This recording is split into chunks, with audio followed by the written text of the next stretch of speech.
কিছুদিন আগে ফ্রেন্ডদের সাথে যে গেট টুগেদারটা করলাম ওইটা was very special to our heart because one of our best friends was living Bangladesh and আলহামদুলিল্লাহ she is in Australia right now. ছোটবেলা থেকে আমরা যেই মানুষগুলোর সাথে একসাথে সিলি থিংস করে বড় হয়েছি সবাই এখন গ্রোন আপ, এখন সবাই সবার প্যাথসে আগায় যাচ্ছি, সবাই বিজি সবার লাইফ নিয়ে, অ্যান্ড এই জিনিসটা sad and happy at the same time.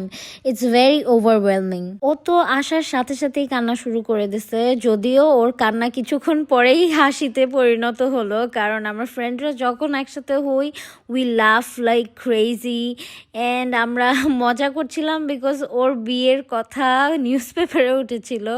আর আমরা গিয়েছিলাম ক্যাফে লিওতে।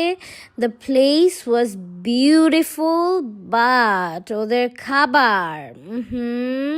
খাবার আমাদের কাছে এতটা ভালো লাগে নাই। স্পেশালি ওদের মাশরুম স্টাফ যেই চিকেনটা ছিল ওইটা আমি নিয়েছিলাম, আমার ফ্রেন্ডরাও অনেকে নিয়েছিল, and it was very dry, দাঁত ব্যথা হয়ে যেতেছিল চিবাইতে চিবাইতে। যাই হোক, পচা খাবারটা খেয়ে এরপর আমরা ওর জন্য একটা কেক এনেছিলাম, কেকটা কাটলাম, এরপর সবাই মিলে একটু আড্ডা দিলাম, সবাই একসাথে ছবি তুললাম, কারণ নেক্সট টাইম আমরা আমাদের বেস্ট ফ্রেন্ড ফৌজিয়াকে কখন পাবো এটার কোনো ঠিক ঠিকানা নাই।